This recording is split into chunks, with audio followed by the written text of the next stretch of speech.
सिख धर्म के 9वें गुरु गुरु तेग बहादुर जी का जीवन त्याग, वीरता और धार्मिक स्वतंत्रता की रक्षा के लिए समर्पित था।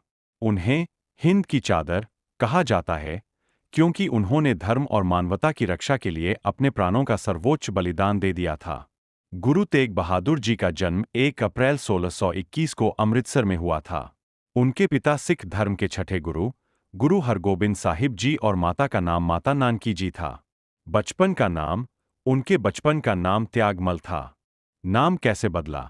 मात्र 13 वर्ष की आयु में उन्होंने मुगल सेना के खिलाफ एक युद्ध में अभूतपूर्व वीरता और तलवारबाजी का प्रदर्शन किया। उनकी बहादुरी से प्रभावित होकर उनके पिता ने उनका नाम बदलकर तेग बहादुर अर्थात तलवार के धनी रख दिया। अपने पिता के ज्योतिजोत समाने के बाद गुरु तेग बहादुर जी अपनी माता और पत्नी माता गुजरी जी के साथ बाबा बकाला गांव चले गए।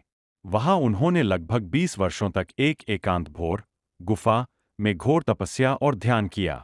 जब 8वें गुरु गुरु हरकृष्ण जी ने दिल्ली में अपनी अंतिम सांसें लेते हुए बाबा बकाला कहा, तो इसका अर्थ था कि अगले गुरु बाबा बकाला गांव में है। इसके बाद मक्खन शाह लुबाना, एक व्यापारी जिसका जहाज गुरु जी की कृपा से डूबाने से बचा था, ने बाबा बकाला पहुंच। यह वह दौर था जब मुगल बादशाह औरंगजेब क्रूरता की सारी हदें पार कर रहा था।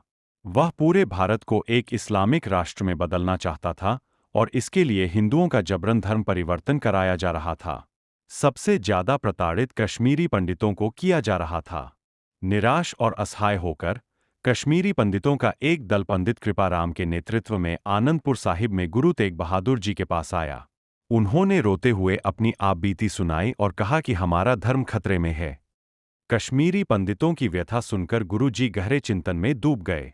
तभी वहां उनके 9 वर्षीय पुत्र गोविंद राय, बाद में गुरु गोबिंद सिंह जी, आए और पिता से उदासी का कारण पूछा।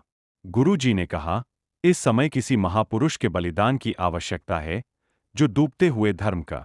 बालक गोविंद राय ने तुरंत उत्तर दिया, पिताजी, आपसे बड़ा महापुरुष इस संसार में और कौन होगा?